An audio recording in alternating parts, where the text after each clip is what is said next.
Bismillahirrahmanirrahim. Assalamualaikum warahmatullahi wabarakatuh. Alhamdulillahi rabbil alamin. Alhamdulillahilladzi arsala rasulahu bil huda wa dinil haqq yurahu 'alad dini kullihi walau karihal musyrikun. Asyhadu an la ilaha illallah wahdahu la syarika lah wa asyhadu anna Muhammadan abduhu wa rasuluh. Allahumma salli wa sallim wa barik ala Muhammad wa ala alihi wa sahbihi ajma'in. Ya ayyuhalladzina amanu ittaqullaha haqqa tuqatih wala tamutunna illa wa antum muslimun. Ya arhamar rahimin, irhamna ya dzal jalali wal ikram. Alhamdulillah, mari kita panjatkan puji syukur kehadirat Allah Subhanahu wa taala. Pada pagi hari ini Allah masih memberikan pada kita semua nikmat, limpahan nikmat, curahan nikmat yang selalu Allah limpahkan pada kita semua. Semoga kita bisa memanfaatkan nikmat-nikmat yang telah Allah berikan ini. Semoga dengan nikmat-nikmat ini semakin membuat kita dekat pada Allah. Semoga dengan nikmat-nikmat ini semakin membuat kita pandai bersyukur kepada Allah. Dengan kita bertakwa kepada Allah, melaksanakan segala apa-apa yang telah Allah dan Rasulnya perintahkan dan menjauhi segala apa-apa yang telah Allah dan Rasulnya larang. Salawat teriring salam mari kita persembahkan kepada junjungan kita Nabi Allah Muhammad sallallahu alaihi wasallam, pada keluarga, kerabat, sahabat dan sampai pengikut akhir zaman. Semoga kita, keluarga besar kita, keturunan kita menjadi pengikutnya sampai akhir hayat hidup kita. Semoga Allah kelak ridho kita di dalam surganya. Semoga kita semua yang hadir sehat walafiat. Kalau di antara kita, keluarga kita, orang tua kita, saudara kita ada yang sakit, semoga Allah angkat penyakitnya. Allah kabulkan doanya, Allah kabulkan hajatnya. Semoga Allah berkenan menerima semua amal-amal kita. Semoga Allah membuka hati kita semua, orang tua kita, keluarga kita, saudara-saudara kita. Semoga Allah mudahkan kita untuk menerima hidayah Allah. Allah mudahkan kita membaca Quran, Allah mudahkan kita memahami Al-Quran, Allah mudahkan kita mengamalkan Quran, Allah mudahkan kita menghafal Quran, Allah mudahkan kita mengajarkan Quran. Semoga kita semua istiqomah di dalam kebaikan. Semoga Allah memberikan ilmu yang berkah pada kita semua. Ilmu yang semakin membuat kita dekat, taat, patuh kepada Allah Subhanahu wa taala. Yang terhormat Pak Haji Rashid dan keluarga besar, semoga selalu dalam keberkahan, dipanjangkan usianya di dalam kebaikan. Dan juga yang kami hormati jamaah kajian Ahad Subuh Al-Furqan, semoga kita semua selalu dalam bimbingan Allah Subhanahu wa taala, semoga dalam limpahan taufik hidayah Allah Subhanahu wa taala.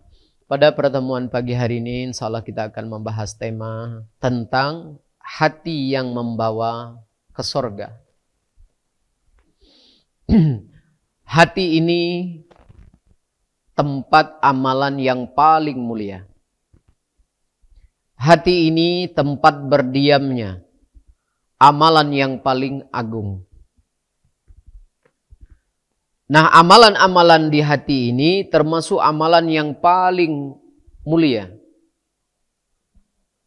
Menentukan seseorang bisa masuk ke surga atau tidak, yang pertama adalah hatinya. Nah, makanya ada beberapa amalan-amalan hati atau hati-hati yang membawa ke surga. Artinya kebalikannya, ada hati yang tidak membawa ke surga. Amalan hati adalah amalan yang paling tinggi derajatnya di hadapan Allah. Paling besar pahalanya di hadapan Allah. Makanya hati bisa mendapatkan amalan-amalan tubuh. Hati bisa mendapatkan amalan sholat. Hati bisa mendapatkan amalan puasa. Hati pun bisa mendapatkan amalan sodakoh. Tapi tubuh tidak bisa mendapatkan pahala hati. Itu keutamaannya. Kenapa hati bisa mendapatkan amalan sholat? Karena ada hadis-hadis Nabi, innamal a'malu binniyat. Ya kan? Luar biasa hati itu bisa mendapatkan itu. Nah, maka dari itu hati punya keutamaan khusus.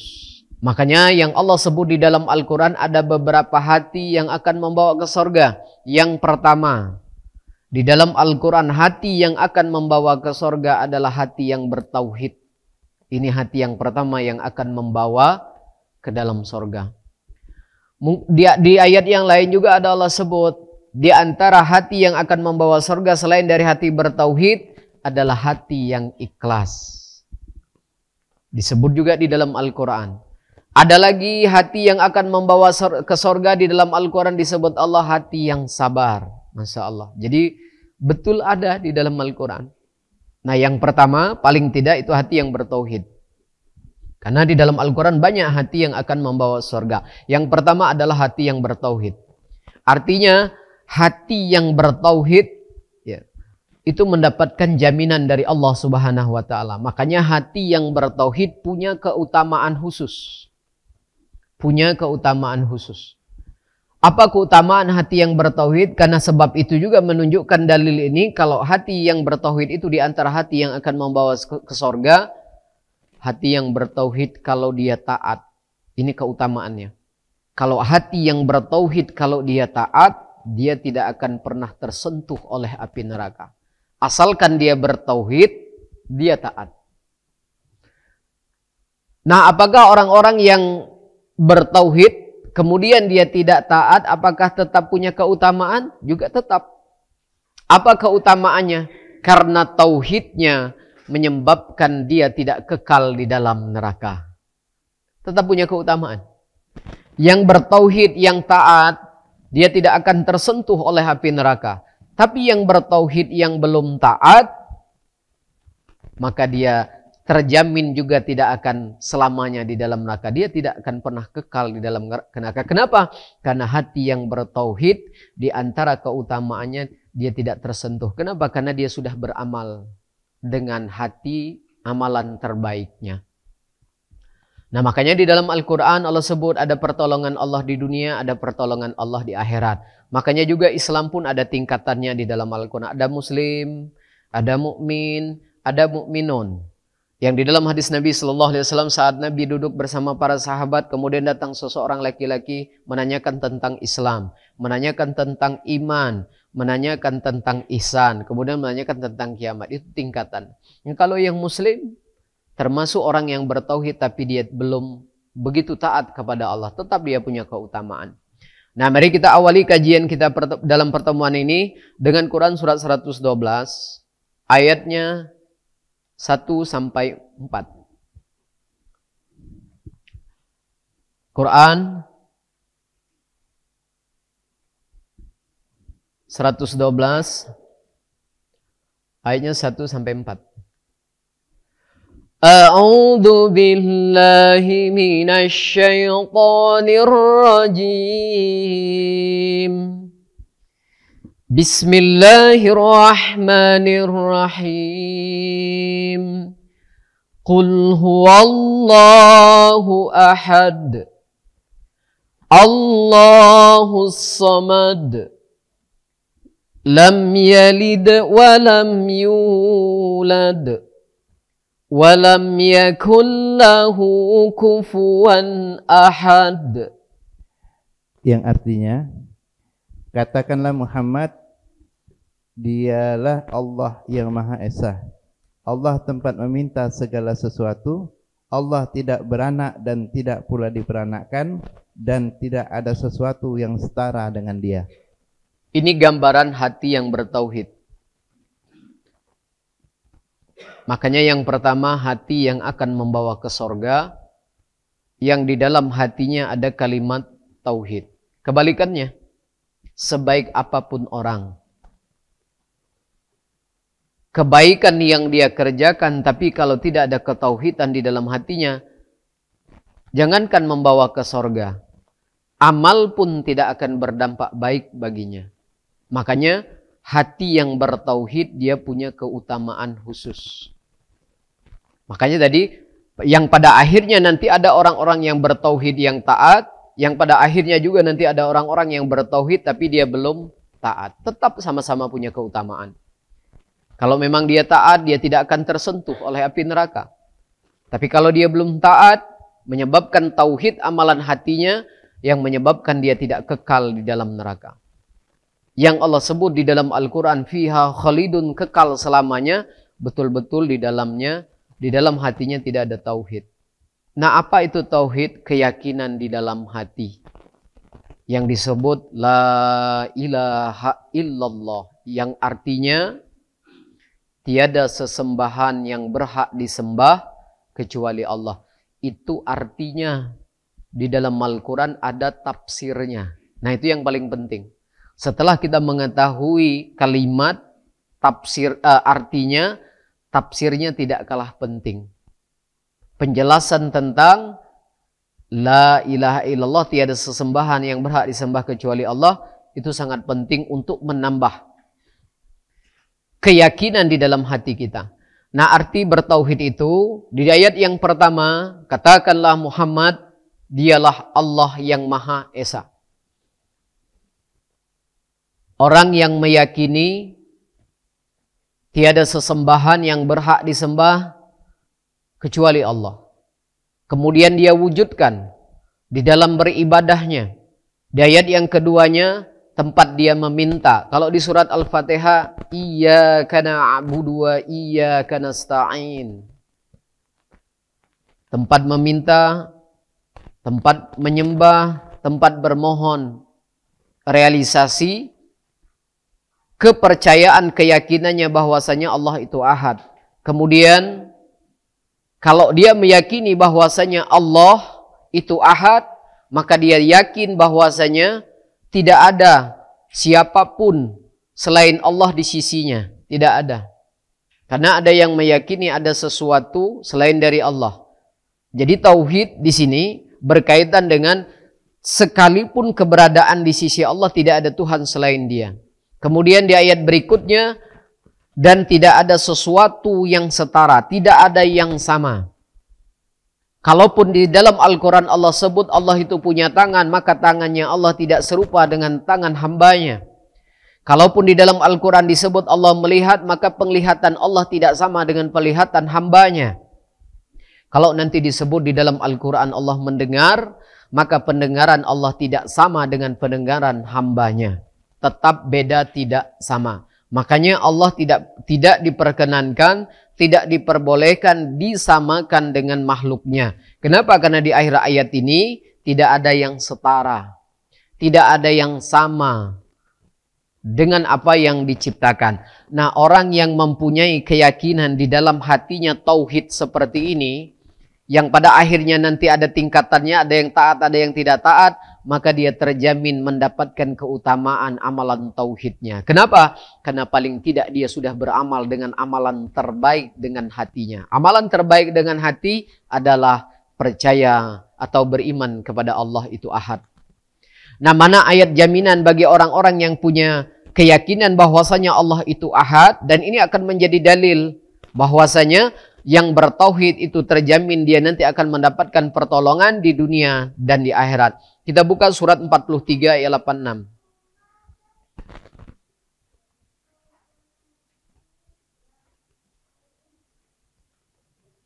Surat 43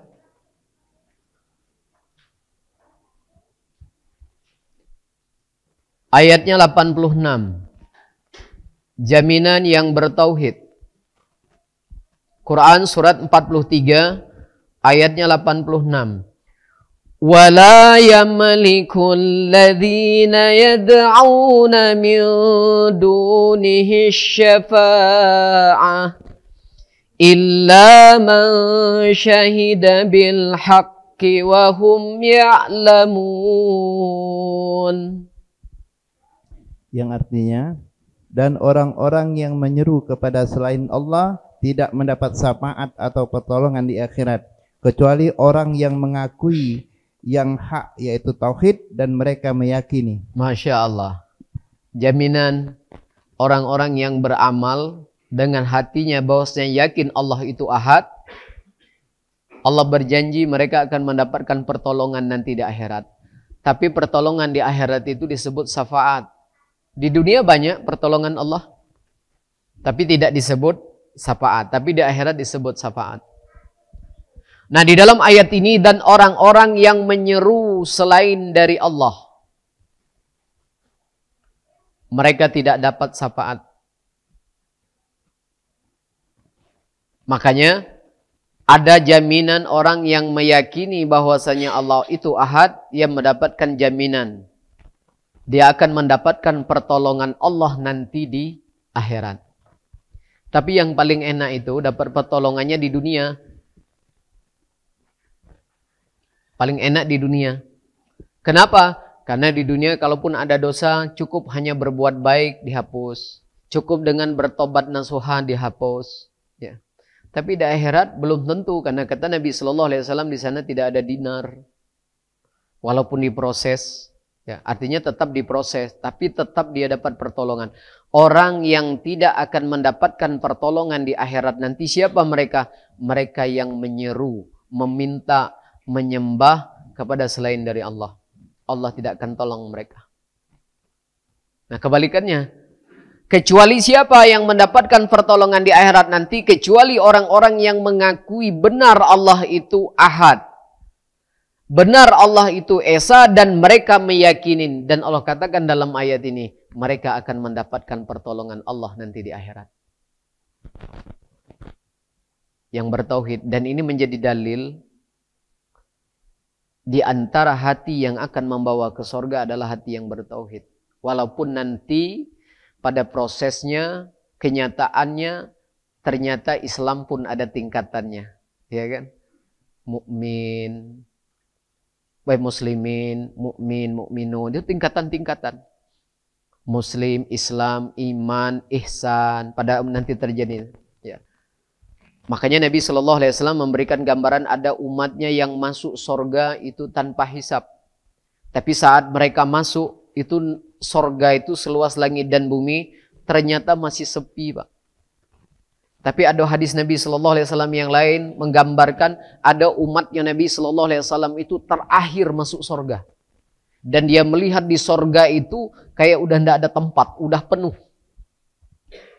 Jadi ada yang terakhir, ada yang duluan. Kalau yang duluan ini sepi. Saat mereka yang di akhir ini masuk, mereka menghadap Allah, ya Rabb, di surga sudah tidak ada tempat, sudah penuh. Disuruh masuk lagi. Ini menggambarkan. Nah, kalau ada yang masuk pertama kali mereka dahulu, kemudian ada yang di akhir masuk, kemana mereka selama mereka yang dahulu masuk ini? Mereka alumni neraka jahanam, mereka alumni neraka sakor. Iya. Karena mereka selama hidup, tapi mereka ada tauhid. Bertauhid itu sudah melakukan amalan hati dengan amalan terbaik. Tapi tetap diproses. Allah menggambarkan di dalam Al-Quran satu hari di akhirat itu seperti 1000 tahun lamanya. Jadi kalau misalnya ada kenalan nanti di akhirat, pas ditanya, Pak masuk neraka ya? Iya. Berapa lama? Setahun. Kalikan sehari itu 1000 tahun, dikalikan setahun. Lama. Makanya yang paling enak itu kalau bisa kita dapat pertolongan Allah tuh di dunia. Walaupun kita juga berharap di akhirat. Karena orang-orang yang ditolong di dunia ini pasti dia dapat pertolongan di akhirat. Artinya kemungkinannya lebih ringan dia. Nah, ini dalil. Ya, jadi pada akhirnya nanti ada yang taat, ada yang belum taat. Ada yang tengah-tengah di dalam Al-Quran. Di surat Al-A'raf. Ada orang yang timbangannya sama. Antara keburukan dan kejahatannya, mereka bersinggah di Al-A'raf, tempat yang tinggi di antara sorga dan neraka. Saat mereka dipalingkan di sebelah kanan melihat sorga, dan mereka melihat orang-orang yang dikenalnya ada yang sudah masuk ke dalam sorga. Di surat Al-A'raf. Al-A'raf itu tempat tinggi di antara sorga dan neraka, dan mereka yang rata-rata singgah, kalau bahasa pesawat itu transit. Rata-rata yang mereka singgah di situ timbangan amal soleh dengan amal salahnya imbang, Pak. 50-50. Mereka harus menunggu keputusan Allah. Ternyata Allah sucikan mereka, orang yang timbangannya separuh kebaikan dengan kejahatannya sama, Allah tentukan mereka masuk surga. Dalam Quran surat Al-A'raf, mereka dapat pertolongan Allah di akhirat. Ada yang disucikan dari dosa. Kenapa? Karena Allah beralasan mereka punya amalan terbaik dengan hati mereka. Apa? Tauhid. Dan ini menjadi dalil.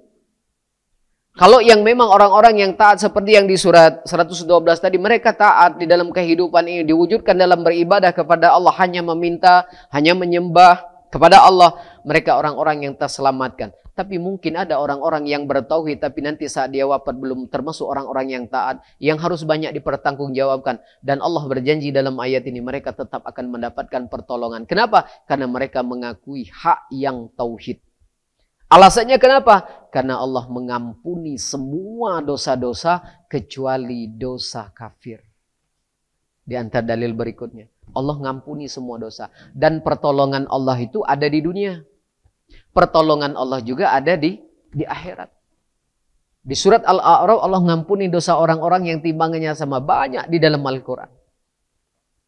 Nah, dan ini menjadi dalil kedua. Alasannya kenapa? Ke orang-orang yang yang bertauhid tapi dia tidak taat kok tetap dapat pertolongan, karena Allah ngampuni semua dosa kecuali dosa kafir, yang mereka tidak mengakui Allah itu ahad. Allah tidak akan memberikan pertolongan kepada mereka. Tapi yang bertauhid tetap dapat. Coba lihat ayatnya, surat 39.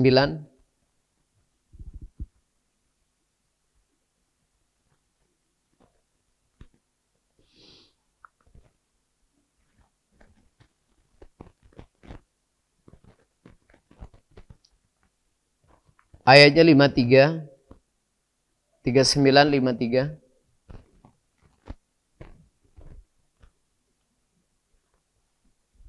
Surat Az-Zumar. Ayatnya 53.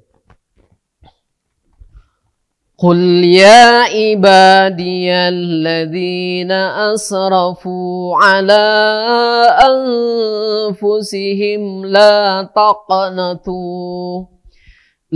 taqnatu min rahmatillah. Innallaha yaghfiruz dzunuba jami'a. Innahu huwal ghafurur rahim. Yang artinya, katakanlah wahai hamba-hambaku yang melampaui batas terhadap diri mereka sendiri, janganlah kamu berputus asa dari rahmat Allah. Sesungguhnya Allah mengampuni dosa-dosa semuanya. Sungguh dialah yang maha pengampun, maha penyayang. Pertolongan Allah ada di dunia. Pertolongan Allah ada di akhirat. Untuk siapa? Untuk orang-orang yang meyakini bahwasanya Allah itu ahad. Hak bahwasanya Allah tauhid. Allah punya pertolongan untuk orang-orang ini di dunia, di akhirat. Cuma yang di akhirat tadi namanya syafaat. Untuk siapa? Untuk orang yang meyakini Allah itu ahad. Makanya kenyataannya betul, di Islam pun ada tingkatan-tingkatannya. Kalau sebatas Muslim, dikerjainya semua. Makanya ada di dalam Quran di surat 49, percakapan Arab Badui dengan Nabi SAW. Jadi ada orang Arab Badui itu baru masuk Islam.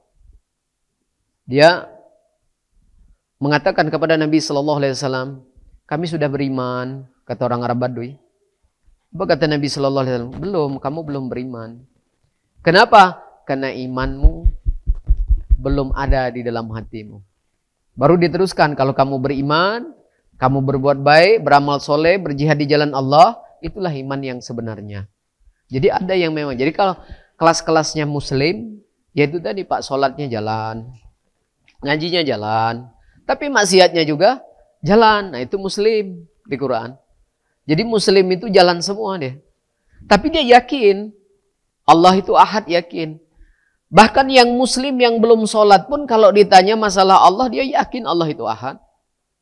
Artinya dia juga sudah beramal. Tapi sebaik apapun orang-orang kafir, yang senang sedekah, yang sosialnya bagus, kalau ditanya Tuhan, bukan satu. Itu beda, Pak. Makanya di Islam pun ada tingkatannya. Jadi kalau yang Muslim masih jalan semua. Dijalankan semua, perintah dikerjakan. Kenapa? Karena imannya tidak kuat. Berbeda dengan yang mukmin di dalam Al-Quran. Kalau yang mukmin memang dia sudah kuat. Antara perintah yang wajib dan yang larangan sudah terjaga. Apalagi kalau sampai dia tingkatan kemukminun yang di Quran surat Ali Imran. Bukan hanya yang wajib saja, bukan hanya yang larangan saja yang dia sudah taati. Amalan-amalan sunnah pun sudah terjaga dan istiqomah. Tingkatan mukminun yang disebut Allah dalam Quran surat Ali Imran. Dan ini menjadi dalil kedua, rujukannya bahwasanya orang-orang yang bertauhid itu tetap mendapat pertolongan Allah. Nah, di dalam Al-Quran surat Az-Zumar ayat 53, katakanlah wahai hamba-hambaku yang melampauin batas terhadap diri mereka sendiri. Jangan kamu berputus asa dari rahmat Allah.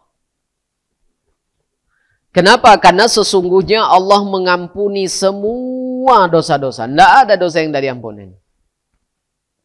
Bisa jadi nanti dapat ampunan di dunia, bisa jadi nanti dapat ampunan di akhirat. Cuma bedanya kalau di akhirat, dia harus diminta pertanggungjawaban dulu. Atau yang sering disebut dihisab. Tapi kalau dia di dunia, enggak. Ngapus dosa di dunia itu bisa dengan tobat nasuha. Ngapus dosa itu bisa dengan memaafkan kesalahan orang lain. Di dunia ini. Di dunia ini bisa ngapus dosa itu dengan cara apa? Nahan marah di Quran. Ngapus dosa di dunia ini bisa jadi Allah beri musibah. Ngapus dosanya. Makanya penting dalam hal ini kita mengenal tanda-tanda Allah ngapus dosa kita. Ya kalau Allah udah pengen ngapus dosa-dosa kita, biasanya kita ditemukan dengan peminta-minta, Pak. Itu tanda Allah tuh. Ya kalau misalnya kita lagi di rumah, enak-enak, ada yang ngetok pintu minta sedekah, itu diantara tanda-tanda Allah pengen ngapus dosa kita. Nanti kita lagi sanjau, misalnya kemana, ke keluarga, misalnya nanti. Nah, nanti misalnya ada saudara entah siapa terus megang baju kita. Wah bagusnya, wah bajunya jangan bawa balik, wah yo tinggal be. Itu tanda-tanda Allah pengen ngapus dosa kita itu di Quran. Kenapa? Karena sedekah itu ngapus. Tapi kadang-kadang banyak orang tidak peka Pak ini. Akhirnya apa? Yang tadinya ada tanda, akhirnya tidak dilakukan, akhirnya tidak dihapus. Ada lagi di Quran itu. Allah ngapus dosa orang, ke cara-caranya Allah. Serah-serahnya Allah juga. Di antaranya kita disuruh nahan marah, Pak. Ya kalau kita lagi cak ini apa yang nak ditahan coba? Saat kita misalnya Allah ingin ngapus dosa, kita akan dibuat kita marah dulu. Pasti ada sebab. Ada kalanya nanti istri bermasalah, suami bermasalah, harus ada sebab. Dia dibuat punya perilaku yang tidak baik, yang akhirnya kita punya timbul amarah. Ya kan? Timbul amarah. Nah saat itu sebenarnya itu tanda Pak. Tanda Allah akan ngapus dosa. Jadi Allah tuh ngapus dosa bisa jadi dengan harus nahan marah. Gitu. Yang dibuat perilakunya berubah selama ini kok enggak. Kenapa kok bulan-bulan ini. Itu tanda Allah akan ngapus dosa. Atau mungkin kita di Quran Ali Imran itu. Bisa jadi kita harus memaafkan kesalahan orang lain. Ini pun harus sebab. Allah datangkan orang-orang yang berkhianat dengan kita, Pak. Dan dia mengakui dengan jujur kesalahan dia itu. Dan kita harus memaafkan dia. Saat itu di antara tanda Allah akan menghapus dosa kita itu. Karena dengan memaafkan kesalahan orang lain di surat An-Nisa. Tidak ada balasan kecuali Allah akan hapus dosa-dosanya. Masya Allah, coba. Tapi sakit, Pak, memang. Dia ngaku jujur. Misalnya kalau ibu-ibu, tante, kenapa saya minta maaf ya, tante? Kenapa? Tapi tante jangan marah, iyo ngapo. Karena memang tidak tahu kita. Tapi janji jangan marah ya, iyo ngapo, ceritalah. Janji iya, tante maaf ya. Sebenarnya yang sering WA, om tuh yang sayang-sayangan saya. Ayo coba. Waduh. Asmanya kambuh coba. Nah dimaafin, ingat ayat tadi. Jadi semakin berat untuk memaafkannya, makin ingat di Quran di surat An-Nisa itu, maka semakin besar dosa kita akan di. Tapi banyak yang tidak ngenalin ini. Nah kalaupun nanti dia tidak dapat ini di dunia, nanti dia dapat di akhirat. Cuma bedanya di akhirat tidak ada lagi kata maaf. Tidak ada lagi perbuatan baik, tapi tetap dapat pertolongan namanya syafaat. Untuk siapa ini? Untuk mereka yang meyakini bahwasanya Allah itu hak, tauhid, dan mereka membenarkan itu. Nah, makanya di sini di antara ayat pendukungnya Allah mengampuni semua dosa-dosa kecuali dosa kafir. Kalau kafir enggak. Yang benar-benar di dalam hatinya tidak ada kalimat tauhid sebaik apapun dia. Kalau tidak ada kalimat tauhid. Kenapa? Karena tauhid ini menjadi syarat yang pertama di antara syarat yang harus kita penuhi untuk menjadi pemukimnya surganya Allah Subhanahu wa taala. Ini syarat pertama.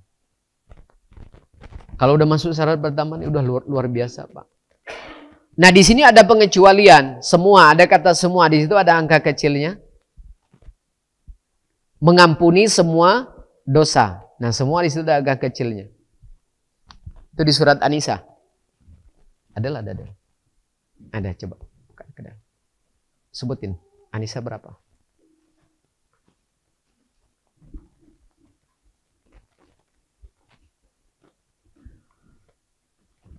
Catatan kakinya 448.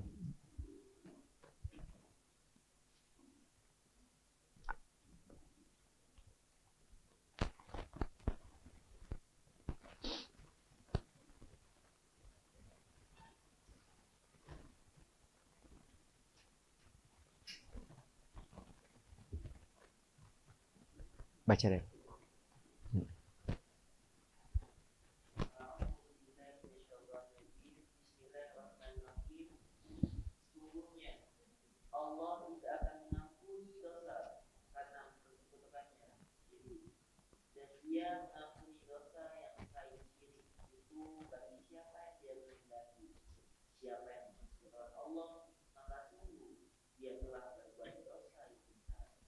Ya. Wahai hamba-hambaku yang melampaui batas terhadap diri mereka sendiri, jangan berputus asa dari rahmat Allah. Kenapa? Karena Allah mengampuni semua dosa-dosa kecuali dosa syirik yang ini. Makanya di catatan kakinya tadi yang di surat 53 ayat 39 tadi, di situ ada catatan kakinya. Ya, disuruh baca surat An-Nisa ayat 48 tuh. Jadi nyambung ayat ke situ deh. Ada perintahnya di situ, angka kecilnya. Nah, di surat An-Nisa ayat 48 Allah tegaskan lagi, sesungguhnya Allah tidak mengampuni dosa karena mempersekutukan Allah. Dan Dia mengampuni apa dosa-dosa selain dari syirik, tetap Allah ampunin. Kalau di dunia dia bisa tobat, kalau di dunia dia bisa berbuat baik, kalau di dunia dia bisa bersedekah, di dunia dia bisa maafin orang, di dunia dia bisa nahan amarahnya, tapi di akhirat udah tidak ada lagi nih. Terus pertolongan Allah di akhirat nanti apa? Allah tetap akan menolong orang-orang yang bertauhid. Bisa jadi seperti yang di Quran surat Al-A'raf, Allah bersihkan dia. Ada orang yang disucikan dari dosa di akhirat. Itu kan haknya Allah. Tapi tetap ada pertolongan. Tapi bagi orang-orang yang tidak ada kalimat tauhid di dalam hatinya, di sini Allah tegaskan, Allah tidak akan ngampuninya. Allah tidak akan berikan pertolongan kepada orang-orang yang di dalamnya tidak ada kalimat tauhid. Dan ini menjadi dalil penguatnya bahwasanya di antara hati yang akan membawa ke surga itu adalah hati yang bertauhid.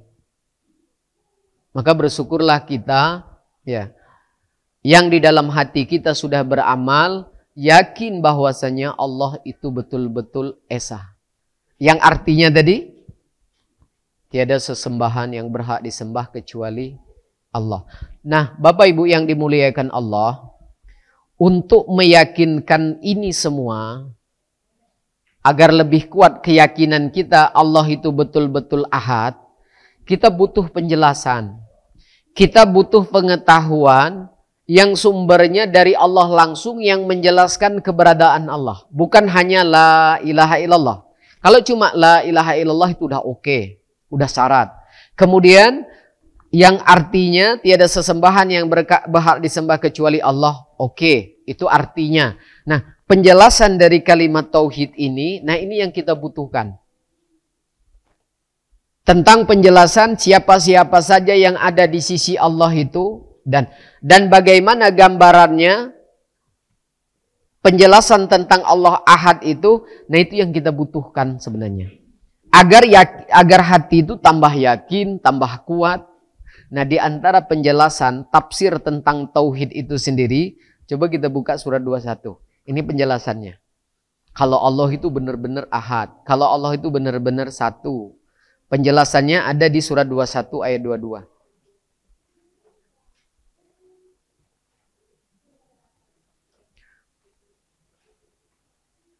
Surat 21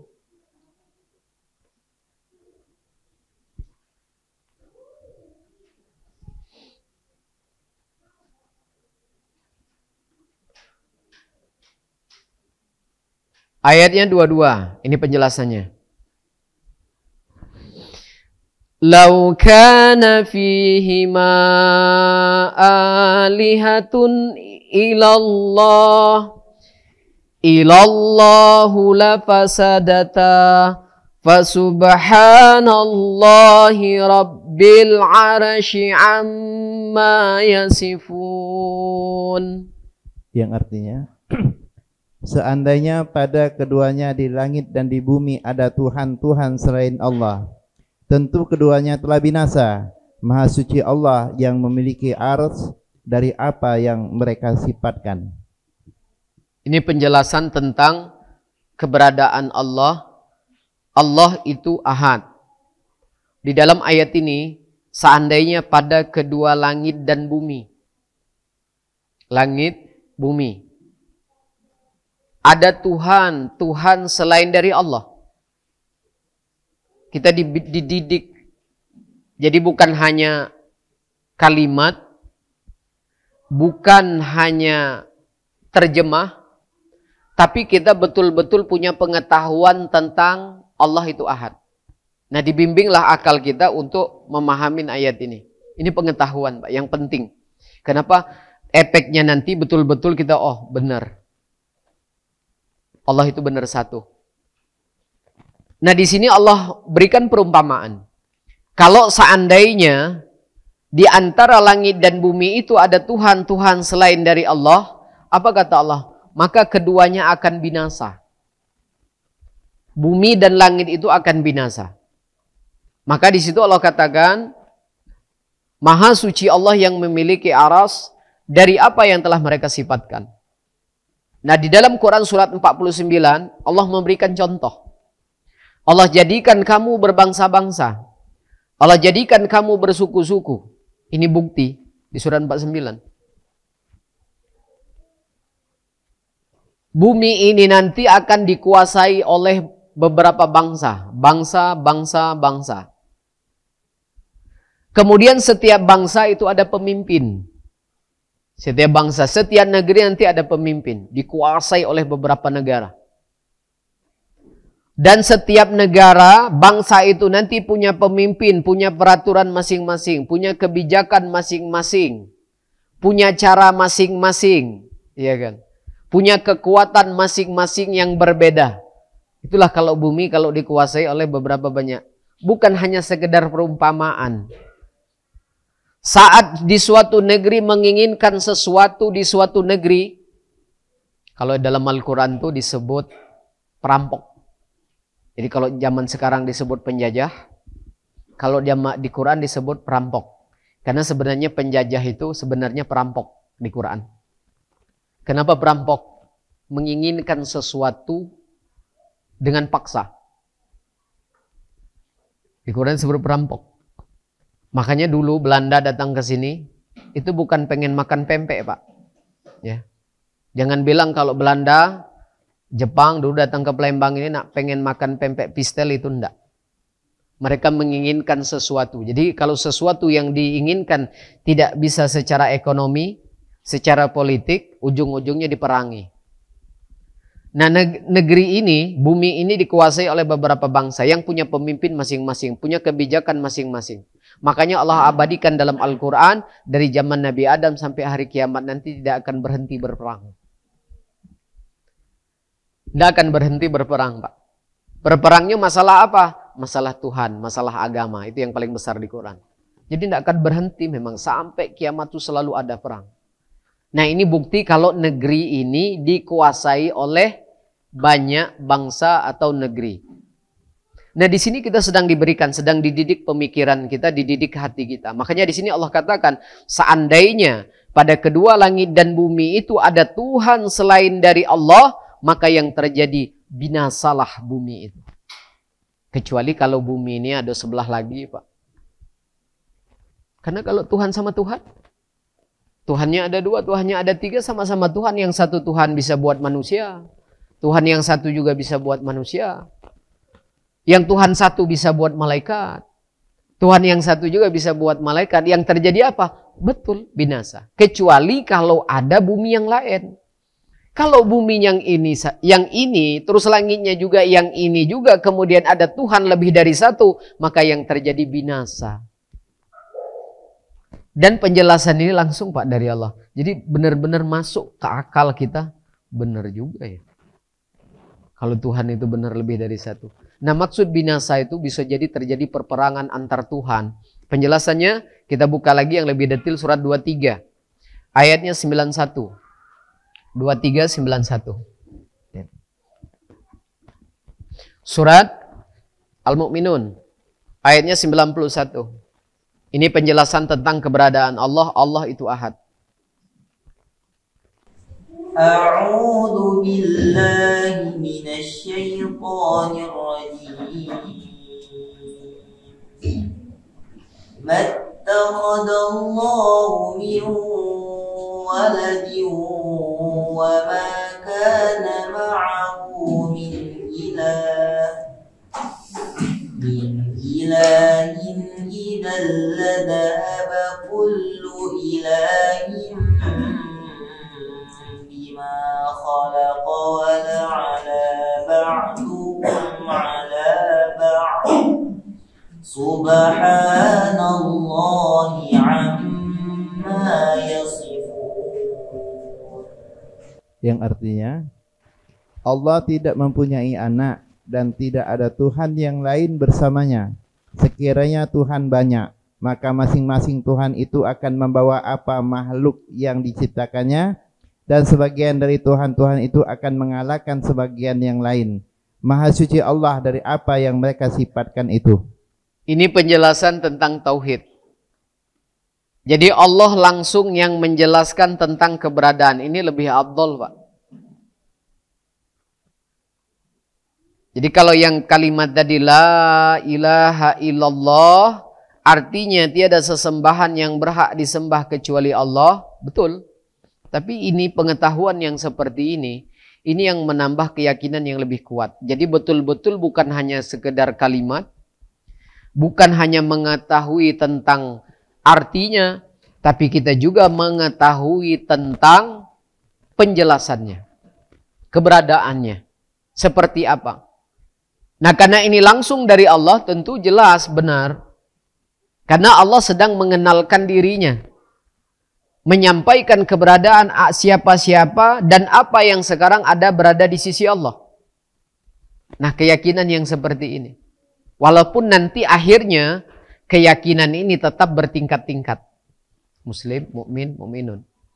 Allah tidak mempunyai anak. Tertolaklah yang mengatakan Allah ada anak. Dan tidak ada Tuhan selain bersamanya. Ini juga mengatakan, menunjukkan bahwasanya Esa satu.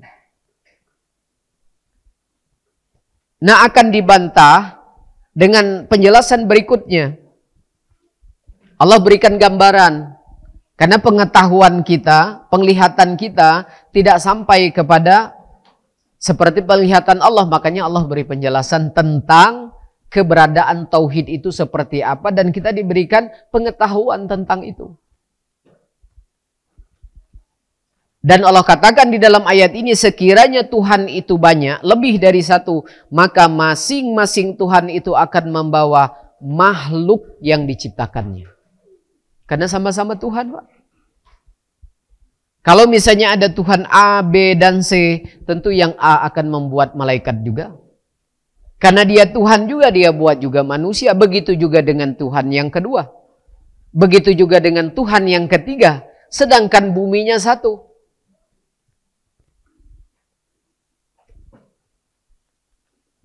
Tuhan satu saja banyak ada akor, Pak.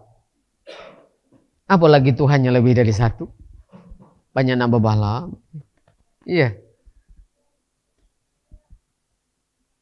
Cuaca kita ini aja Tuhan yang satu aja kadang ada kompak, kadang hujan, kadang panas, kadang hujan panas, Pak.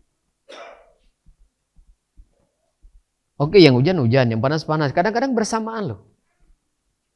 Ada hujannya, ada panasnya, yang bingung tuh ibu-ibunya.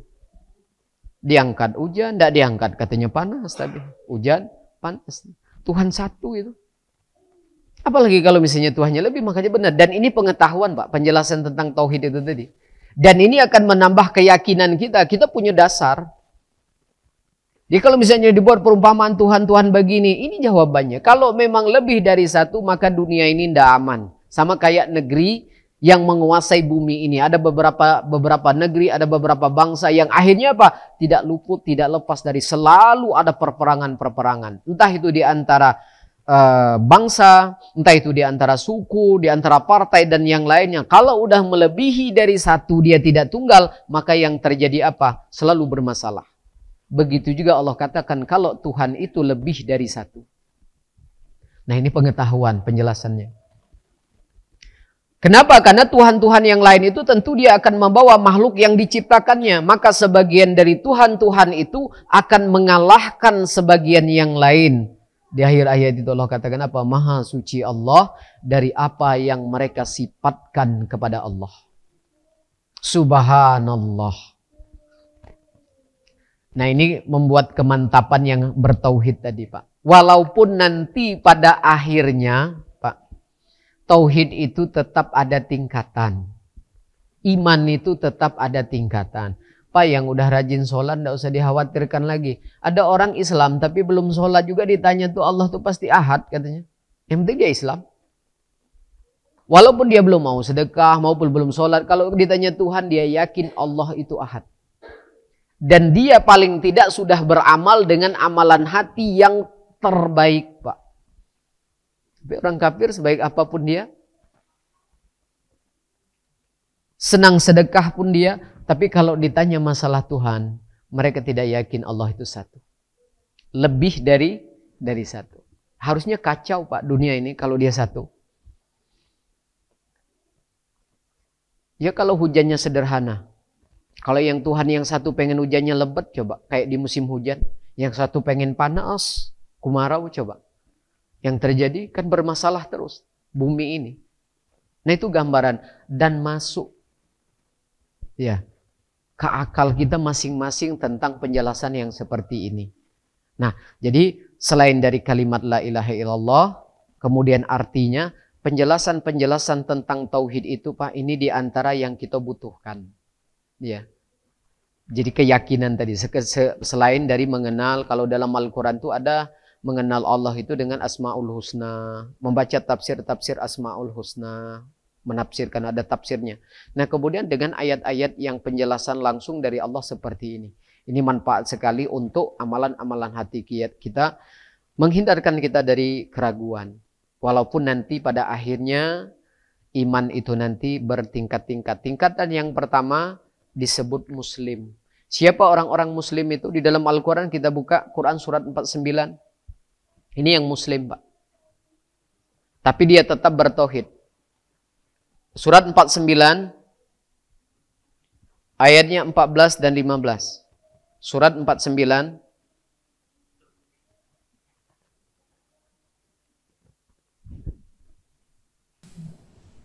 Qalatil a'rabu amanna Qul lam tu'minu walakin qulu aslamna walamma yadkhulil imanu fi qulubikum wa in tuti'u Allah wa rasulahu la yalskum min a'malikum syai'an inna Allah ghafurur rahim. innamal mu'minuna alladhina amanu billahi wa rasulihi thumma lam yartabu wa jahadu bi amwalihim wa anfusihim fi sabilillah ulaika humus shadiqun. Yang artinya orang-orang Arab Badui berkata, kami telah beriman. Katakanlah kepada mereka, kamu belum beriman. Tetapi katakanlah, kami telah tunduk atau Islam, karena iman belum masuk ke dalam hatimu. Dan jika kamu taat kepada Allah dan Rasul-Nya, Dia tidak akan mengurangi sedikit pun pahala amalmu. Sungguh Allah Maha Pengampun, Maha Penyayang. Sesungguhnya orang-orang mukmin yang sebenarnya adalah mereka yang beriman kepada Allah dan Rasul-Nya. Kemudian mereka tidak ragu-ragu dan mereka berjihad dengan harta dan jiwanya di jalan Allah. Mereka itulah orang-orang yang benar. Masya Allah. Walaupun pada akhirnya nanti ternyata di Islam pun ada tingkatan. Yang pertama Islam, Muslim. Sama, Islam, Muslim. Saat Nabi sedang duduk bersama para sahabat, itu ada seorang laki-laki yang langsung duduk menempelkan kakinya dengan kakinya Nabi Sallallahu Alaihi Wasallam dan dia bertanya, jelaskan kepadaku tentang Islam. Jawaban Nabi apa? Kalau sudah Islam sholat 5 waktu, ya kan? Minimal rukun Islam. Ini Muslim. Nah Muslim ini, Islam ini kebanyakan imannya tidak kuat, Pak. Banyak tidak kuat. Tapi dia tetap bertauhid kepada Allah. Makanya kadang-kadang yang Muslim, dia sholat, dia maksiat, dia puasa, dia maksiat. Masih jalan semua. Gambarannya. Nah ini kisah di dalam Al-Quran tentang Arab Badui. Yang baru masuk Islam. Kata orang Arab Badui, makanya Badui itu di surat 9 juga ada yang beriman. Ada yang tidak beriman. Di atasnya tidak beriman, 98 tidak beriman, 99 beriman dia. Di surat At-Taubah. Nah di ayat ini orang-orang Arab Badui itu berkata, apa katanya? Kami udah beriman. Ya, jadi ayat ini ada kata katakanlah. Sebenarnya setiap katakanlah tuh Pak Bu itu ada perintah. Makanya ayat ini ada asbabun nuzulnya. Di antara ayat di dalam Quran yang ada asbabun nuzulnya ayat ini. Jadi katakanlah itu ada perintah. Jadi Nabi itu tidak akan berbicara kecuali wahyu. Makanya yang di surat An-Najm in huwa illa wahyu yuha. Jadi kalau misalnya ada orang nanya, ada permasalahan, ayat belum turun, Nabi tidak mau jawab. Nah biasanya selang berapa lama nanti turun malaikat Jibril bawa wahyu, maka katakanlah di situ tuh malaikat Jibril itu kalau dalam tafsirnya. Orang Arab Badui berkata kami telah beriman, Nabi diam. Tidak selang berapa lama kata malaikat Jibril, apa? Katakanlah kamu belum beriman. Mendengar perkataan Nabi Sallallahu Alaihi Wasallam seperti itu, orang Badui ngomong lagi, apa katanya? Tapi kami sudah tunduk dengan Islam. Ya. Jawaban Nabi Sallallahu Alaihi Wasallam apa? Imanmu belum ada di dalam hati. Makanya diteruskan lagi. Kalau imanmu di dalam hati ada, kemudian kamu taat kepada Allah, kepada Rasul, nah baru. Dan tidak sedikit pun amalmu, perbuatanmu itu dikurangi, enggak. Tetap dapat. Dan sungguh Allah Maha Pengampun, Maha Penyayang. Maka ditegaskan lagi di ayat berikutnya. Sesungguhnya, dan ini menjadi tingkatan. Islam, beriman, ihsan. Muslim, mukmin. Ini kalau udah taat dia tingkatannya mukmin, Pak. Sesungguhnya orang-orang mukmin di atasnya Islam, Muslim. Dan ini kenyataan. Tapi tetap mereka tidak dihilangkan ketauhidan di dalam hatinya. Mereka tetap yakin, Pak. Dan Allah jamin yang di dalam ayat tadi, Allah akan menolong orang-orang yang di dalamnya yakin Allah itu ahad. Walaupun pada akhirnya nanti tetap diproses di akhirat. Jadi kalau pengen tidak diproses itu sebenarnya cari pertolongan Allah, ampunan Allah, rahmat Allah itu di dunia. Walaupun di akhirat nanti ada. Kemudian mereka tidak ragu dan mereka berjihad dengan harta dan jiwa mereka di jalan Allah. Mereka itulah benar-benar orang-orang yang mukmin. Kalau mukminun luar biasa lagi. tapi tetap mereka ada tauhid di dalam hatinya. Tergambar dari dua ini, Muslim atau Islam, mukmin. Makanya orang-orang mukmin tingkatan yang di atas Muslim termasuk orang-orang yang memang sudah menjaga hukum-hukum Allah. Taat terhadap perintah, mereka juga taat terhadap hal-hal yang dilarang oleh Allah dan Rasul. Mereka sudah menjaga dalam dua hal ini. Walaupun nanti pada akhirnya si Muslim ini, yang Islam ini masih dapat pertolongan. Karena nanti ada ayat orang-orang yang dosa disucikan oleh Allah di dalam Al-Quran saat mereka di mana di Al-A'raf. Ada yang memang disucikan dari dosanya karena mereka dapat pertolongan di akhirat nanti. Nah, di antara gambaran orang-orang mukmin selain dari ayat ini ada di dalam Al-Quran surat 24 ayatnya 51, surat 24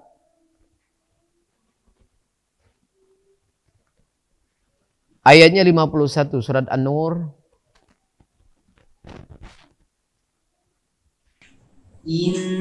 إنما كان قول المؤمنين إذا دعوا إلى الله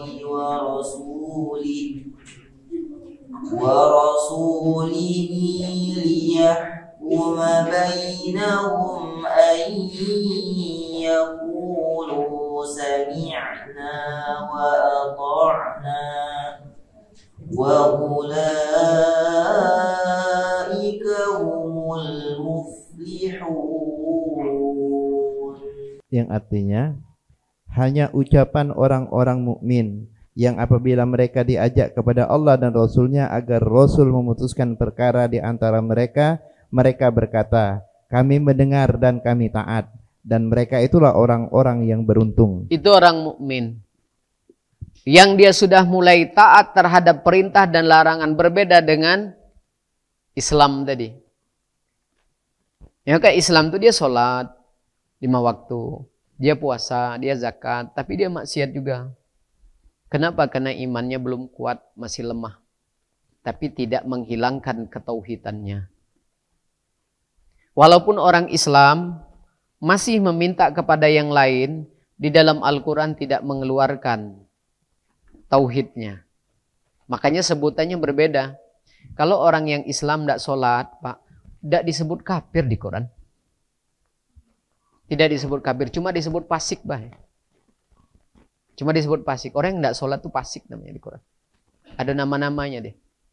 Kalau orang yang sholat, mutlak dia tidak sholat disebut fasik. Tidak boleh kita langsung ngomongkan dia kafir, belum tentu, apalagi kalau belum mati, Pak. Kalau dia sholat, dia Islam tapi jarang sholat, tapi jarang, tidak disebut kafir, disebut munafik. Makanya orang-orang munafik itu kata Allah ingin menipu Allah. Kalau sholatnya sedikit sekali mengingat Allah. Di antara tafsir hadisnya apa? Mereka ini sholatnya milih yang rame baik. Kalau ada loka di masjid baru ke masjid dia. Ya kan? Pokoknya kalau rame datang maghrib. Kan di hadis itu dibahas. Mereka jarang sholat. Cuman panggilannya bukan kafir, disebut munafik. Kalau yang mutlak tidak sholat disebut fasik. Di Quran surat 9. Belum, Pak, belum disebut kafir deh. Makanya orang munafik ini sholat tapi jarang dia. Milih-milih. Kalau selain dari Jumatan, terawehan. Ya kan? Kalau tidak terawehan, yang saudara-saudara kita masih merayakan hari-hari besar Islam tuh, nah baru dia datang. Oleh hadul Ka'bah itu. Kalau enggak. Kalau enggak kapan? Idul Fitri, Idul Adha datangnya. Ya kan milih-milih dia. Sholat tapi kalau yang satu memang enggak sholat, yang satu tapi itu belum mengeluarkan dirinya dari ketauhidannya. Di Quran itu enggak. Jadi kalau memang sudah mati dalam keadaan benar-benar ditinggalkan kewajibannya itu baru bisa melepaskan dia dari Islam. Tapi kadang-kadang kita tidak pernah tahu saat menjelang dia bertobat sama kayak orang-orang kafir tuh. Menjelang-jelang kematiannya, masih jauh dari sakaratul mautnya, dia syahadat, dia bertobat, tetap dapat pertolongan. Makanya di Quran tuh dikisahkan ada orang yang mati timbangan dosanya imbang. Ya kan, ada 50-50, tidak bisa masuk surga itu, Pak. Kecuali atas pertolongan Allah, disucikan oleh Allah. Ada yang memang dosanya banyak karena ada tauhidnya disucikan. Di dalam Quran ada. Karena memang tadi Allah katakan Allah akan menolong, memberikan pertolongan atau syafaat bagi orang-orang yang meyakini hak, itu di akhirat nanti ada pertolongan Allah untuk orang-orang yang bertauhid. Nah, ini gambaran tingkatan yang kedua. Apa itu? Mukmin. Yang tadi Allah katakan gambarkan orang-orang mukmin itu orang-orang yang taat. Di antara gambaran orang-orang mukmin itu apa? Apabila mereka diajak kepada Allah dan Rasul-Nya untuk memutuskan perkara di antara mereka, mereka berkata apa? Sami'na. Kalau yang muslim ini masih sami'na wa asoina. Di Quran surat Al-Baqarah. Kalau mukmin prinsip dia sami'na wa ata'na, dengar taat. Kalau yang Islam kadang-kadang dengar tapi tidak taat. Itu ada. Makanya lawan dari sami'na wa ata'na, sami'na wa asoina. Tingkatan orang taat. Nah, artinya kalau misalnya ada orang-orang yang beriman yang sudah menjaga dua hal ini, wajibnya dijaga, larangannya juga dijaga, dipatuhi, maka dia sudah termasuk di mukmin. Tapi kalau misalnya perintah dijaga, larangan belum terjaga, berarti dia masuk muslim atau Islam, muslim. Tapi tetap Anda menghilangkan. Nah, yang tinggi lagi itu apa? Mukminun. Mukminun yang tinggi lagi. Kenapa mukminun ini kelasnya bukan lagi yang wajib, yang haram dijaga, amalan yang kecil pun dia sudah terjaga, disebut mukminun. Tingkatannya memang udah luar biasa kuatnya. Nah, di antara dalil tentang mukminun, coba buka surat Ali Imran. Ini tingkatan yang di atasnya lagi.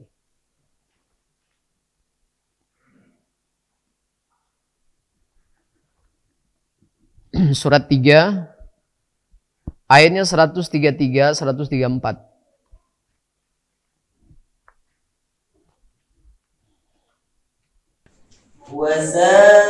وسارعوا إلى مغفرة من ربكم وجنة عرضها السماوات والأرض أعدت للمتقين الذين ينفقون في السراء والضراء والكاظمين الغيظ والعافين عن الناس والله يحب المحسنين. Yang artinya, dan bersegeralah kamu mencari ampunan dari Tuhanmu dan mendapatkan surga yang luasnya seluas langit dan bumi, yang disediakan bagi orang-orang yang bertakwa, yaitu orang-orang yang berimpak baik di waktu lapang maupun sempit, dan orang-orang yang menahan amarahnya dan memaafkan kesalahan orang lain, dan Allah mencintai orang yang berbuat kebaikan. Tingkatannya sudah beda. Wallahu yuhibbul muhsinin. Muhsinin. Nanti ada lagi, walaupun di atasnya nanti ada lagi mukhlisin, ada lagi muttaqin. Nah, tapi paling tidak kalau sudah naik ke derajat yang muhsinin ini orang-orang yang memang sudah luar biasa. Tapi tetap Pak, walaupun ini tingkatan-tingkatan di dalam pelaksanaan tauhidnya, muslim tidak menghilangkan ketauhidannya walaupun dia belum taat. Makanya tadi Allah berjanji, Allah memberikan syafaat. Syafaat itu pertolongan khusus di akhirat untuk siapa? Untuk orang-orang yang ada tauhid di dalam hatinya. Kalau yang tingkatnya sudah muttaqin, Pak. Ya. Kalau yang tingkatnya sudah yang seperti ini, sudah sampai ke muhsinin, dia sudah dapat dari di dunianya. Sudah dapat jaminan dari Allah. Dimudahkan dalam hal ibadah, dimudahkan dalam menjauhi larangan, itu sudah dapat pertolongan Allah. Tapi mungkin nanti ada orang-orang yang belum sempat, atau dia tobat, ya, Ada dosa-dosa yang belum terbersihkan dari tobat. Karena memang ada dosa yang tidak bisa dihapus dengan tobat, Pak. Jadi kita jangan terjebak. Kenali, tobat itu menghapus dosa besar. Ya, tapi tidak semua dosa. Tidak semua dosa. Ada yang intinya kalau dosa dengan manusia, itu tidak bisa dengan tobat nasuha. Setelah tobat nasuha, dia harus memperbaiki. Nah, mungkin bisa jadi nanti ada perkara-perkara dengan manusia yang belum terselesaikan. Belum semuanya selesai. Iya kan? Padahal dia sudah bertobat. Nah, jadi kenali kalau saat kita tobat nasuha itu dosa apa saja yang dihapus dengan tobat nasuha ini. Di antara perkara dengan Allah, ini perkara dengan Allah. Perkara dengan Allah saja tidak semua dengan tobat nasuha. Di antara perkara dengan Allah yang tidak cukup dengan tobat nasuha dan harus diganti apa? Utang puasa. Quran. Bahkan dalam hadis Nabi SAW, orang tua yang meninggal, kemudian dia meninggalkan hutang-hutang puasanya pun harus dibayarkan oleh ahli warisnya, Pak. Walaupun udah tobat nasuha. Jadi memang ada yang seperti itu. Tapi ada lagi di dalam Al-Quran, orang yang meninggalkan sholat tahun-tahunan disuruh tobat saja. Ada juga. Nah, jadi artinya tobat ini tetap diterima, tapi dengan syarat dia harus berusaha untuk apa? Semaksimal mungkin dia harus membayar terutama utang-utang Ramadannya. Nah, di antara tobat nasuha yang tidak bisa dihapus, di antaranya adalah utang puasa. Kalau dengan Allah itu. Ada ayatnya, bahkan Quran dan hadis dalilnya. Nah, kalau yang dengan manusia jelas perkaranya, Pak, ya.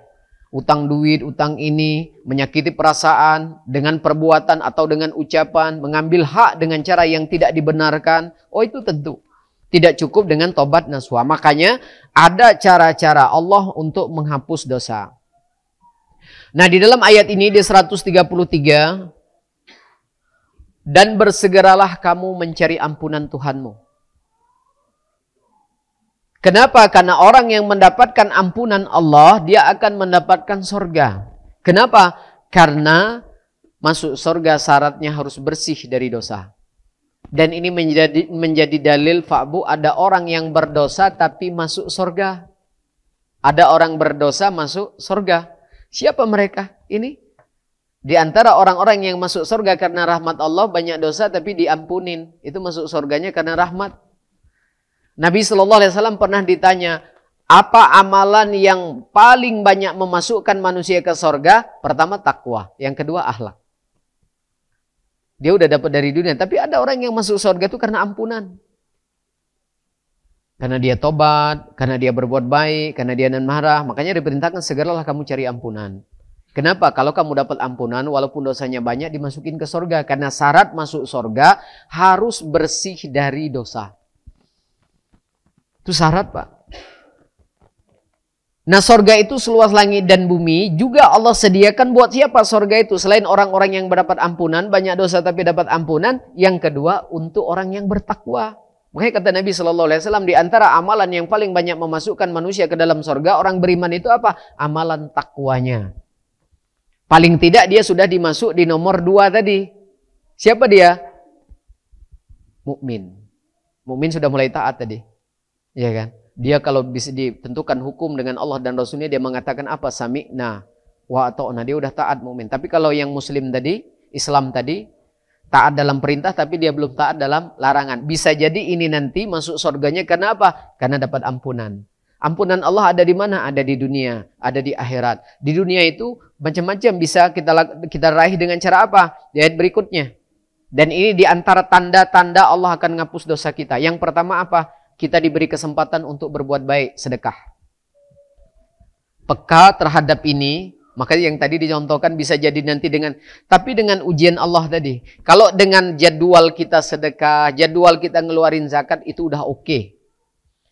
Itu memang programnya kita, setiap subuh mungkin ada sedekah kita. Setiap pagi, setiap hari harus ada sedekah, itu program kita. Tapi kita harus peka dengan programnya Allah. Kita ditemukan orang-orang yang punya kebutuhan dengan kita. Kita lagi pakai hal-hal yang baik menurut kita, kemudian dia menginginkan, ya kan? Kadang-kadang memang Allah giring dia ke rumah. Dia minta, enggak minta kita kasih air minum, enggak minta kita kasih makan. Ndak minta udah kita kasih uang, di akhir itu dia minta. Bilang apa? Tante, ada mukena yang ndak kepake ndak? Awas, terakhir itu. Ya kan? Kasih minum program kita. Kasih makan program kita. Kasih uang program kita. Kurang puas dia minta sesuatu yang dia minta tadi. Di akhir kadang-kadang ada peminta-minta udah datang ke rumah. Ada baju yang ndak kepake ndak, Wak. Akhir itu. Ini program Allah loh itu. Bukan program kita. Iya kan? Jangan ditolak, Pak. Itu sebenarnya tanda. Makanya di sini di antara cara Allah ngapus dosa itu kita harus berimpak. Berimpak ini, ya kan? Yang program kita udah oke, itu betul termasuk, tapi programnya Allah. Makanya kadang-kadang kita ditemukan dengan orang-orang yang punya kebutuhan. Yang saat itu kita harus mengeluarkan sesuatu yang kita miliki. Itu di antara tanda Allah akan ngapus dosa kita. Yang kedua, nahan marah yang tadi. Ini tanda-tanda ini. Ya, kalau selalu ada yang membuat amarah selalu naik. Dan sebabnya harus ada sebab itu. Bisa jadi anak bermasalah. Bisa jadi suami yang bermasalah. Ya kan? Dan permasalahan ini biasanya sifatnya sementara. Tidak selamanya. Yang seperti ini. Makanya boleh diingat suami, istri, teman-teman, anak-anak kita tuh selama kita bersama kita. Banyak masalahnya apa banyak baiknya? Jawabannya pasti banyak baiknya. Hanya sekali-sekali saja. Bisa jadi nanti anak yang dibuat bermasalah selama umur 20 tahun tidak ada masalah. Menginjak umur ke-21 kok kenapa begini? Iya kan? Ada perubahan, mulai nyalahi pergaulan, nyalahin ini. Itu hanya sifatnya sementara, Pak. Yang dengan perbuatannya tadi apa? Akhirnya menimbulkan amarah kita. Ingat, itu cara Allah saja untuk apa? Ngapus dosa. Kenapa? Dengan nahan amarah itu termasuk perbuatan baik. Namanya akhlak. Makanya di antara amalan yang kedua, yang banyak memasukkan orang beriman ke dalam surga, itu akhlak setelah takwa. Kalau nomor satu, masuk surga karena ampunan memang. Dan cari sebab itu. Atau dengan cara apa? Memaafkan kesalahan orang lain. Dan ini termasuk amalan-amalan orang-orang yang termasuk di mukminun tadi. Memaafkan kesalahan orang lain. Walaupun terasa berat. Dan kemudian mereka, Allah mencintai orang-orang yang berbuat baik. Siapa disebut Allah di sini? Muhsinin. Muslim. Ya. Muslim, mukmin, mukminun. Nah, 3. Tapi duanya di atas itu masih ada sebenarnya. Tapi yang 2 di atas itu memang gambaran mereka yang ketaatan-taatan. Nah, sekarang kita lihat. Pertolongan Allah di akhirat itu ada ampunan, Pak. Ada ampunan di akhirat itu ada ampunan. Jadi bukan hanya di dunia pertolongan Allah itu ada. Tapi syaratnya memang harus bertauhid. Coba buka kita lihat orang di akhirat dapat pertolongan berupa ampunan. Coba buka surat 7. Ini bukti pertolongan Allah di akhirat itu ada berupa ampunan. Surat 7, 46, 48.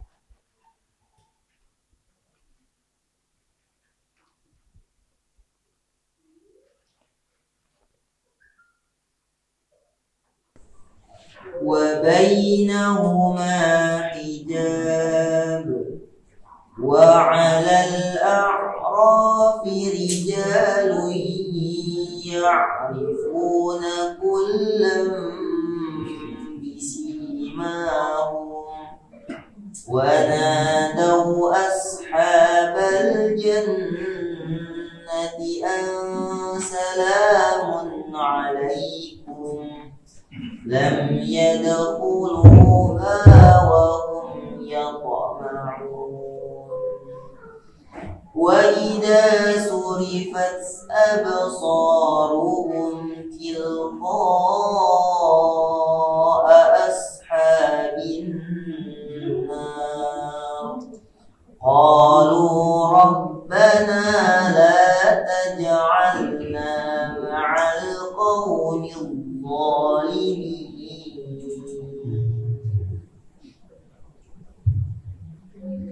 Yang artinya, dan di antara keduanya penghuni surga dan neraka ada tabir, dan di atas a'raf tempat tertinggi ada orang-orang yang saling mengenal, masing-masing dengan tanda-tandanya. Mereka menyeru penghuni surga, "Salamun alaikum, salam sejahtera bagimu." Mereka belum dapat masuk, tetapi mereka ingin segera masuk. Dan apabila pandangan mereka dialihkan ke arah penghuni neraka, mereka berkata, "Ya Tuhan kami, janganlah Engkau tempatkan kami bersama orang-orang zalim itu." Langsung sampai 49-nya Pak sekalian Pak Ustaz. Dan orang-orang di atas A'rab, tempat yang tertinggi, menyeru orang-orang yang mereka kenal dengan tanda-tanda sambil berkata, harta yang kamu kumpulkan dan apa yang kamu sombongkan ternyata tidak ada manfaatnya buat kamu. Itukah orang-orang yang kamu telah bersumpah bahwa mereka tidak akan mendapat rahmat Allah? Allah berfirman, masuklah kamu ke dalam surga, tidak ada rasa takut padamu dan kamu tidak pula akan bersedih hati. Masuk surga karena dapat pertolongan Allah, ampunan. Yang surat tadi, Allah tuh punya pertolongan di akhirat. Tapi syaratnya harus bertauhid. Dan ini makanya tema kita hari ini, hati yang membawa ke surga. Hati yang bertauhid.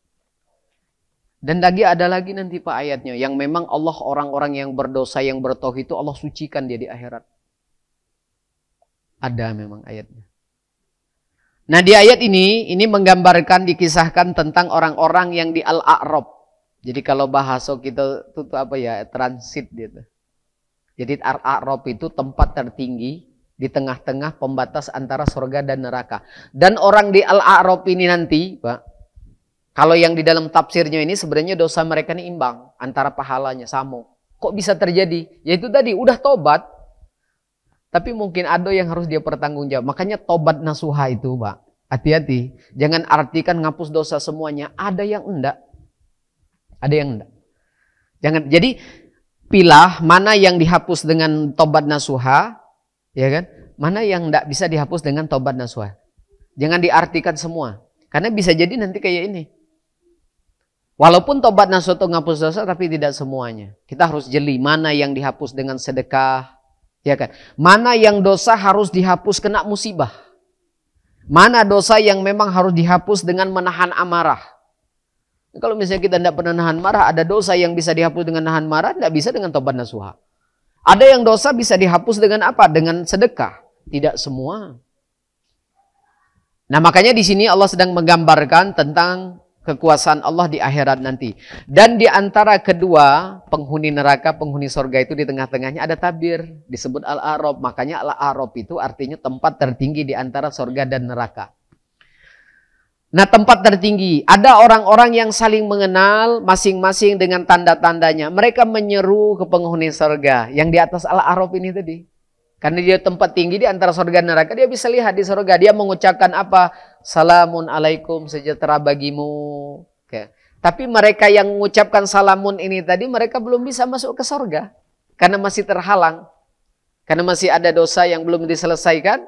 Kemudian di ayat berikutnya, dan apabila dia memandang, dialihkan kepada penghuni neraka, karena di tempat tertinggi tadi, bisa melihat neraka, bisa melihat surga. Saat mereka dialihkan penglihatan mereka kepada neraka, mereka berkata, ya Tuhan kami, jangan engkau tempatkan kami bersama orang-orang zolim itu. Dan mereka mengenal tanda-tandanya. Yang di atas ini, bisa jadi itu ada yang sahabat karibnya udah masuk surga duluan, ada juga yang bestinya udah masuk neraka. Besti yang mana ini? Besti yang galak karaokean. Besti yang galak senam di kambang iwa, pinggir jalan itu. Wah itu bahaya, itu besti-besti kayak itu, besti dunia. Udah duluan masuk neraka.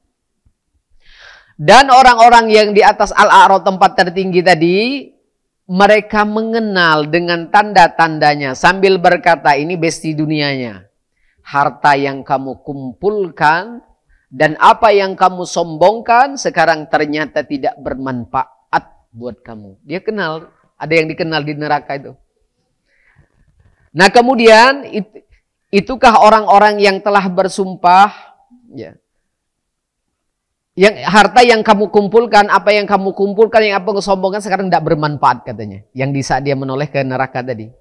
Nah kemudian, itukah orang-orang yang kamu telah bersumpah bahwa mereka tidak akan mendapatkan rahmat Allah. Kemudian kata Allah kepada orang-orang yang di Al-A'raf ini, masuklah kamu ke dalam surga. Makanya orang yang timbangannya sama, Pak, itu sudah bisa dipastikan berdasarkan ayat ini, nanti dia masuk surga. Yang timbangannya. Makanya yang di Quran surat Fatir, pewaris Quran itu ada 3. Pewaris Quran ada 3. Yang pertama, ada yang mewarisi Quran tapi dia zolim. Yang pewaris kedua, dia ada yang pewaris Quran tapi dia tengah-tengah. Ada yang sami'na wa atona. Dijamin Allah di ayat 2 ayat berikutnya, mereka semua masuk surga. Tapi ya proses. Terakhir, untuk pertemuan ini, kita lihat pertolongan Allah di akhirat. Ada orang yang benar-benar Allah sucikan, dapat ampunan dari dosa di akhirat. Suratnya, surat 37. Surat 37, ini orang-orang yang disucikan dari dosanya di akhirat, surat 37. Ayatnya 128. Yang artinya 127, 128 surah As-Saffat. Tetapi mereka mendustakannya, yaitu Ilyas, maka sungguh mereka akan diseret ke neraka, kecuali hamba-hamba Allah yang disucikan dari dosa. Di akhirat itu, Pak. Kecuali hamba-hamba Allah yang disucikan Allah dari dosa. Tapi tetap hukum di zaman kita sekarang syaratnya harus bertauhid minimal. Makanya saat yang dikisah di Quran surat Al-Qasas, pamannya Nabi Sallallahu Alaihi Wasallam yang di surat 56, Abu Thalib, paman yang menjadi tameng di depan sekali, yang banyak berjasa di dalam Islam, saat menjelang kematiannya dihadiri datang Nabi Sallallahu Alaihi Wasallam. Di surat 28 itu Allah kisahkan di surat ayat 56-nya. Nabi bimbing supaya dia mengucapkan kalimat syahadat, wahai pamanku, ucapkanlah kalimat ini, la ilaha illallah. Karena udah dapat jaminan. Alasan Nabi kalau diucapkan ini akan menjadi bukti. Ini akan menjadi alasan untuk bisa nolong dia di akhirat nanti. Asal ada kalimat tauhid. Makanya yang pertama Bapak Ibu yang dimuliakan Allah, hati yang akan membawa ke surga itu adalah hati yang bertauhid. Maka bersyukur kita. Tapi paling tidak jangan hanya ngandalin tauhid. Ya kan? Buktikan dengan perbuatan, diucapan, buktikan dengan perbuatan, syukur-syukur kita masuk ke tingkatan-tingkatan yang kita sebut-sebut tadi. Nah, mudah-mudahan walaupun nanti banyak kajian ini, tapi hari ini hanya kita bahas satu. Di antara hati yang kedua akan membawa ke surga itu adalah hati yang ikhlas. Ikhlas itu intisari dari ajaran tauhid. Intisarinya. Jadi kalau kita bertauhid tapi belum ikhlas, maka dia belum mendapatkan intisari dari tauhid. Karena orang yang beribadah tapi dia tidak ikhlas, berarti dia termasuk orang-orang yang syirik di dalam Al-Quran. Nah, mudah-mudahan apa yang kita bahas pada pertemuan ini menambah pengetahuan kita, wawasan kita tentang Islam. Harapan kita semoga Allah meridhoinya, sehingga menjadi ilmu yang bermanfaat, sehingga menambah iman dan takwa kita kepada Allah Subhanahu wa taala. Subhanakallahumma wa bihamdika asyhadu an la ilaha illa anta astaghfiruka wa atubu ilaik. Alhamdulillahirabbil alamin.